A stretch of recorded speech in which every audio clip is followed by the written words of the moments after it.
The Louisiana Massacre Trials, 1873. Before this story begins, understand this. What you're about to hear is real. This is not a legend, not a rumor, and not a movie. It's a true American crime that shaped prisons, justice, and fear itself. Subscribe now, because stories like this were meant to be remembered, not forgotten. Gunfire cracked through the Louisiana air as smoke rose above the small courthouse. Men were screaming, others were running, some were trapped inside with nowhere to go. By the time the noise stopped, dozens of black citizens lay dead. Some had surrendered, some were hunted down. The ground was stained with blood, and silence followed like a warning. What came next shocked the nation even more than the massacre itself. The killers were arrested. They were charged, they faced prison, and then justice began to slip away. This moment, in April 1873, would become known as the Colfax Massacre. It was one of the deadliest acts of racial violence in American history. But the real story did not end with the killings. It continued in courtrooms, prison cells, and government offices. The trials that followed were meant to prove that terrorism would be punished in the United States. Instead, they exposed how fragile justice really was. And just when it seems the law might finally hold the killers accountable, a single decision would tear everything apart. Before the gunfire, before the trials, before the prison sentences, Colfax was a quiet town, struggling to survive after the Civil War. Louisiana was still broken. The war had ended slavery, but it had not ended hatred. Reconstruction was supposed to rebuild the South and protect newly freed Black Americans. Federal troops were present. New laws promised equal rights. On paper, Black citizens could vote, hold office, and serve on juries. In reality, many white supremacists refused to accept this new order. The 1872 Louisiana governor's election was deeply contested. Both sides claimed victory. In Grant Parish, where Colfax was located, Black citizens supported the Republican government. They feared that if Democrats took power, their rights would vanish overnight. Those fears were not imagined. Across the South, armed groups were forming. These groups used terror to take control. They burned homes, they beat voters, they murdered officials. Colfax became a target. Black citizens gathered at the Grant Parish courthouse to defend the local government. They believed the law was on their side. They believed federal protection would come if violence broke out. Many brought old rifles. Some brought nothing at all. They were not preparing for war. They were preparing to survive. On Easter Sunday, April 13, 1873, armed white men surrounded the courthouse. They came from nearby towns. Some were former Confederate soldiers. Others were members of secret terror groups. They brought cannons, they brought rifles, they brought rage. The siege lasted hours. When the courthouse was set on fire, the defenders had no choice. Some ran, some surrendered. Witnesses later said that men who laid down their weapons were shot anyway. Others were captured and executed later that night. Bodies were dumped into the Red River or left where they fell. More than 60 black men were killed. Some estimates say the number was higher. Only 3 white men died. News of the massacre spread quickly. Northern newspapers called it an act of terror. Federal officials knew they could not ignore it. If they did, Reconstruction would collapse completely. For the first time, the United States government decided to treat racial terror as a federal crime. Arrests followed. Several white men were taken into custody. They were charged under the Enforcement Acts, laws created to protect Black citizens from violence and intimidation. These laws allowed the federal government to step in when states refused to act. Prosecutors argued that the massacre was not just murder, it was terrorism. It was meant to destroy Black political power through fear. For a brief moment, hope returned. The trials were held in federal court.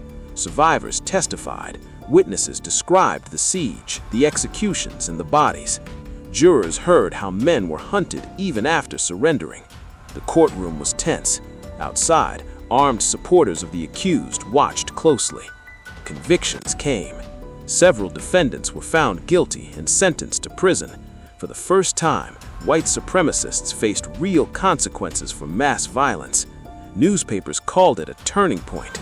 If these sentences held, it would mean that terror would no longer be tolerated. Inside prison cells, the convicted men waited. Some believed they would be freed. Others feared their power was finally gone. Meanwhile, terror groups across the South watched carefully. The question was simple: would prison finally stop them?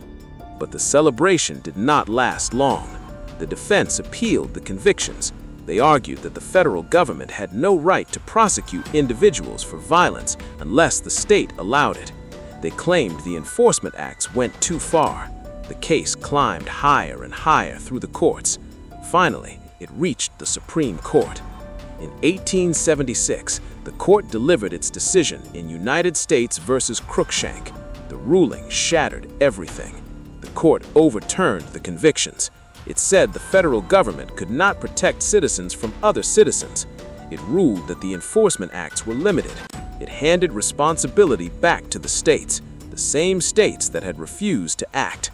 The prison doors opened. Men once convicted of mass murder walked free. The message was clear and terrifying. Terrorism would not be punished if it was racial. Prisons would not protect black citizens. The federal government would step back. White supremacist groups celebrated. Violence surged across the South. Reconstruction began to die. For the survivors of Colfax, there was no justice, no closure, only the knowledge that the law had failed them when they needed it most. And as the freed men returned home, emboldened and untouchable, a darker era was just beginning, one where terror ruled not from the shadows, but in the open. And next, we will step inside the prisons that were supposed to hold these men and uncover how fear, power, and silence reshaped America forever. Stay with the story. What happens next changes everything. The prison gates did not slam shut forever. Instead, they opened. Men convicted for the Colfax massacre stepped back into the sunlight as free men. No chains, no punishment, no fear of the law. For black families in Louisiana, the sound of those prison doors opening was louder than gunfire. It meant the killers were coming back, and this time, they knew they could not be touched. Word spread fast across the South. If dozens of people could be slaughtered in one day and no one stayed in prison, then terror had a future. White supremacist groups didn't hide anymore. They reorganized openly. They held meetings. They recruited new members. They wore their confidence like armor. The Supreme Court ruling did more than free a few men. It rewrote reality. Federal officers quietly pulled back. Prosecutors stopped bringing similar cases. Judges hesitated. The enforcement acts, once seen as powerful tools, became nearly useless. The message from the highest court in the land was simple and devastating. The federal government would not protect citizens from racial violence committed by other citizens. That silence became permission. In Louisiana, fear returned to the streets. Black men who had testified during the trials were suddenly targets. Some were beaten, some disappeared. Others fled their homes in the middle of the night, leaving behind farms, tools, and memories just to stay alive. Every knock on the door sounded like death. Prisons, which were meant to be places of justice, became symbols of betrayal. The men freed from Colfax were welcomed back as heroes in some communities. They were praised for restoring order. Newspapers sympathetic to their cause painted the massacre as self-defense. Lies hardened into history for those who wanted to forget the truth. Meanwhile, black citizens learned a painful lesson. The law did not belong to them. Across the South, similar violence followed the same pattern: killings, arrests, brief hope, then release. Terror groups adapted quickly. They avoided written plans. They used threats instead of paper. They made sure no witnesses survived. When arrests did happen, local juries refused to convict. Justice was not blind. It was looking away. Inside Southern prisons, a different horror was growing. While white terrorists walked free, black men were arrested for small or invented crimes: vagrancy, loitering, talking back, not having proof of employment. These charges were enough to send them behind bars. Once inside, freedom vanished. Convict leasing expanded rapidly in the years after the Colfax ruling. States leased prisoners to private companies, mines, railroads, plantations. Prisoners worked from sunrise to sunset under armed guards. Beatings were common, food was scarce, medical care did not exist. Many never came out alive. This was the new system: terror on the outside, exploitation on the inside. Prisons were no longer about justice, they were about control. Federal officials knew what was happening. Reports were written, letters were sent, but the political will was gone. The North was tired of Reconstruction. The country wanted to move on, even if that meant abandoning millions of people. Black political power collapsed. Voter turnout dropped sharply as threats increased. Elected officials resigned or fled. Courthouses that once promised equality returned to old ways. White supremacy did not need secret meetings anymore. The law itself had become its shield. The Colfax Massacre Trials were supposed to change history. Instead, they taught a dangerous lesson. Violence worked. Terror worked. Prison was avoidable if the victims were black. And the damage reached far beyond Louisiana. Other states watched closely: Mississippi, Alabama, South Carolina. They learned how to crush resistance without consequences. Groups like the Ku Klux Klan evolved. Even when the name faded, the methods remained.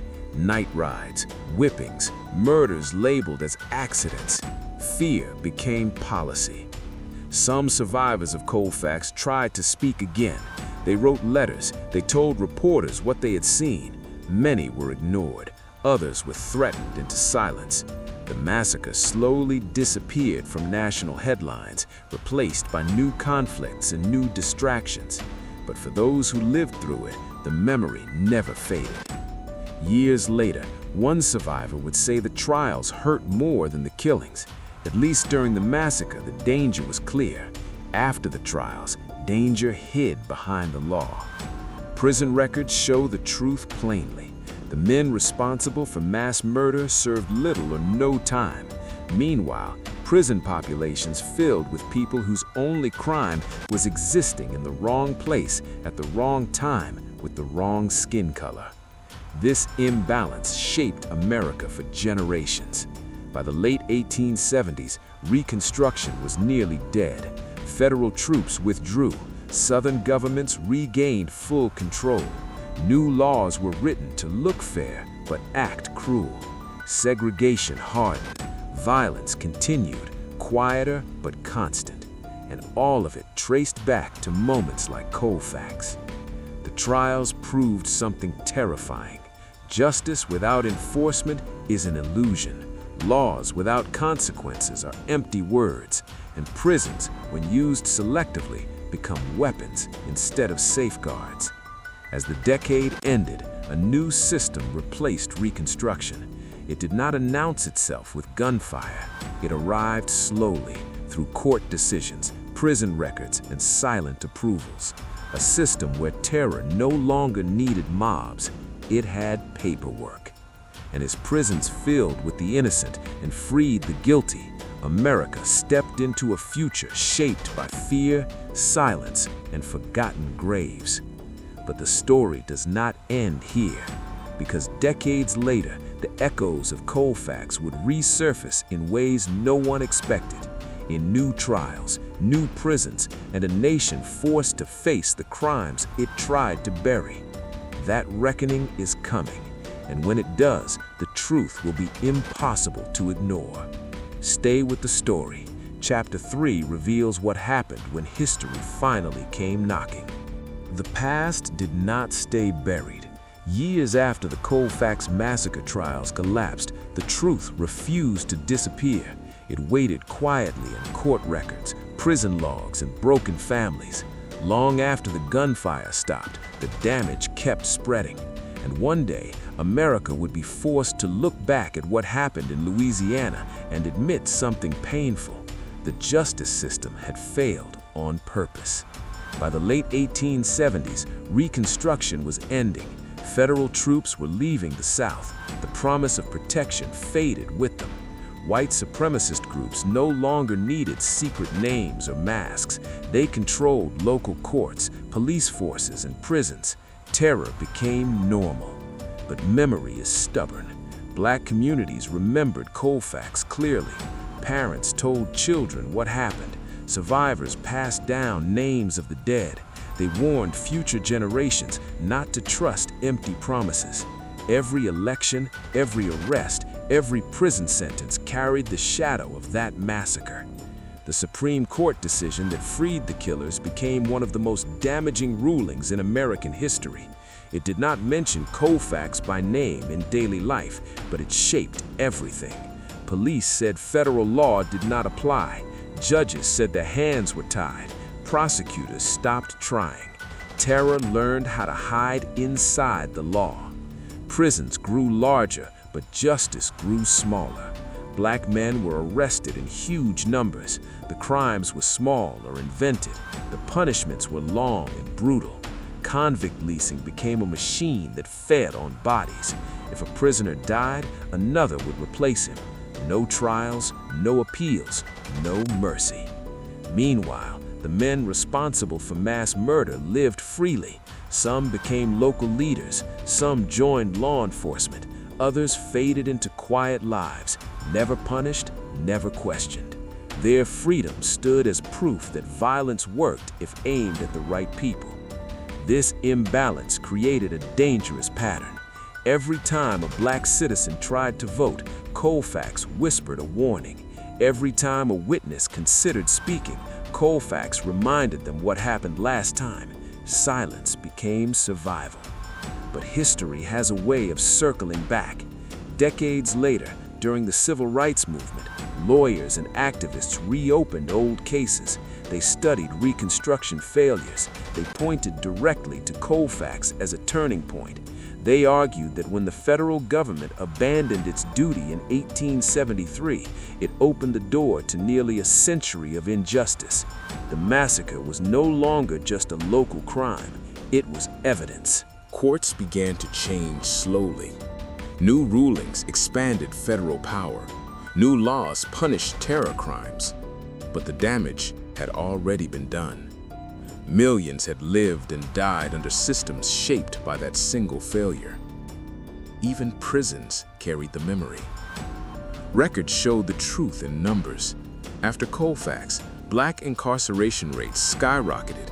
White terror crimes rarely led to sentences. This was not coincidence. It was design.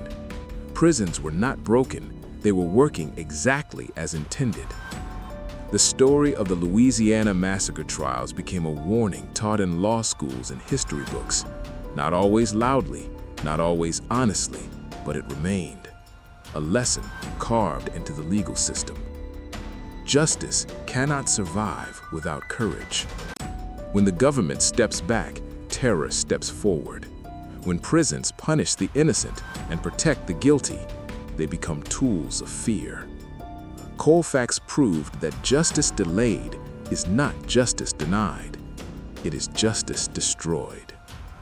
Today, the courthouse in Colfax still stands. There is no prison nearby holding those responsible. No grave markers list all the victims clearly. For many years, even the story itself was erased or twisted. But it came back. Historians uncovered documents. Descendants demanded recognition. The massacre was finally named for what it was: a massacre, an act of terror, a crime against democracy itself. And the trials that followed were exposed as one of the greatest failures in American justice. This story matters because it did not stay in the past. It shaped how prisons are used. It shaped who is protected and who is punished. It shaped how terror can survive inside legal systems when accountability disappears. Colfax was not just about death. It was about power. Power to decide who the law serves. Power to decide whose lives matter. Power to decide who walks free and who disappears behind bars. that power was abused, and the consequences still echo today. As we move forward, the question remains unanswered. Can a nation truly move on without facing the crimes it buried? Can justice exist without memory? The Louisiana Massacre Trials warn us what happens when the answer is no.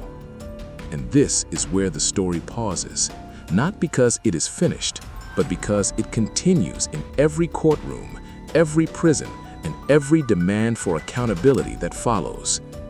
History is watching, and the next chapter will ask the hardest question of all. Has America really learned from Colfax, or are we still living inside its shadow? Stay with the story. The shadow of Colfax did not fade, it stretched forward. Long after the trials failed and the prison doors opened, the effects showed up in places people did not expect. In courtrooms where judges hesitated, in police stations where reports went missing, in prisons where cells filled fast but never with the men who spread terror. The lesson from 1873 had settled deep. Violence could win, silence could protect it. For black families in Louisiana, the fear never left. It changed shape. It moved from open gunfire to quiet threats, from mobs in daylight to knocks at night. Parents taught their children rules of survival. Keep your head down. Do not argue. Do not trust promises. The law might not save you. And prisons stood at the center of it all. By the late 1800s, the prison system had become a trap. Laws were written in simple words, but used with cruel purpose. If a man could not prove he had work, he could be arrested. If he walked too slowly, he could be charged. If he spoke up, he could be locked away. Once inside, release was uncertain. The cells were crowded, the work was brutal, the guards were unchecked. Convict leasing spread like fire. Companies paid the state for prisoners. The state earned money. The companies got labor. Prisoners lost everything.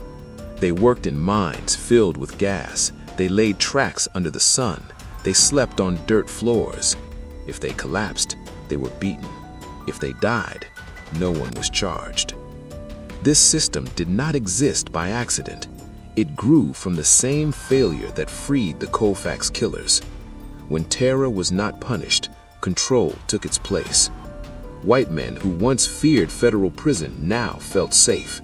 They joined local governments. They became sheriffs and deputies. They controlled who was arrested and who was not. The law had changed hands. Some of the men tied to Colfax lived long lives. They watched the South reshape itself. They saw segregation laws rise. They saw black votes disappear. They saw prisons filled with bodies that looked the same. They never faced a cell for what they did. For the nation, Colfax became a quiet wound. It was mentioned less, taught poorly, remembered wrong. Some called it a riot, others called it a clash. The truth was uncomfortable, so it was softened. But truth does not stay silent forever. In the 1900s, historians began digging. They found testimony, they read trial records, they counted the dead. They saw how the Supreme Court decision had opened a door that stayed open for decades. They wrote what others would not. Colfax was named again, this time clearly. A massacre, an act of terror, a crime that the justice system refused to punish. Civil rights leaders later pointed to Colfax as proof that laws without enforcement mean nothing, proof that prisons can be used to harm instead of heal, proof that silence from the top invites violence from below. When new federal laws were passed in the 20th century to protect civil rights, lawmakers remembered Reconstruction's failure. They remembered how easily justice slipped away. They remembered Colfax. But memory did not erase pain. Families still searched for names. Graves were still unmarked. Stories were still whispered instead of spoken. For many, closure never came. The trials promised justice and delivered fear. That betrayal cut deeper than the bullets. Even today, the lessons remain sharp. Prisons still hold power. Courts still decide who is protected. When the system works, it can save lives. When it fails, it can protect terror. Colfax showed how fast the balance can tip. The Louisiana Massacre Trials were not just about one town or one year. They were a warning written in blood and paper. A warning about what happens when justice steps aside. The story ends here, but its meaning does not. Because every time a crime goes unpunished, Colfax echoes. Every time a prison is used to control instead of correct, Colfax speaks. Every time the law looks away, Colfax stands as proof of the cost. History gave us the lesson. The question is whether we will listen. And that question is still unanswered. Stay with the story. The warning arrived quietly. No gunfire, no mob, no flames. Just a court record, thin and cold, sitting in an archive. Inside it was a truth most people never saw. A list of names, charges, outcomes, and a pattern so clear it felt planned. Terrorists walked free. Prison swallowed everyone else. That pattern did not stop in the 1870s. It spread.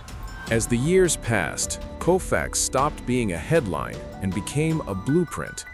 Local officials across the South understood the lesson without needing it explained. If violence pushed black citizens out of power, the law would look away. If prisons were used to control instead of protect, no one at the top would interfere. And so the system hardened. New laws appeared. They sounded fair. They used calm words, but they were sharp underneath. Voting rules that blocked people quietly. Arrest powers that gave police wide control. Courts that moved fast for some and slow for others. Prisons that expanded without ever asking who truly belonged inside. Fear no longer needed mobs, it had paperwork. By the early 1900s, prisons were full. Black men were locked up at rates never seen before. The crimes were small, the sentences were long. Families waited for fathers who never returned. Children grew up knowing prison before school. And still, the men who once led terror groups faced no reckoning. Colfax faded from public memory, but its effects shaped daily life. Every unfair arrest, every silent courtroom, every cell door closing on someone who never harmed anyone.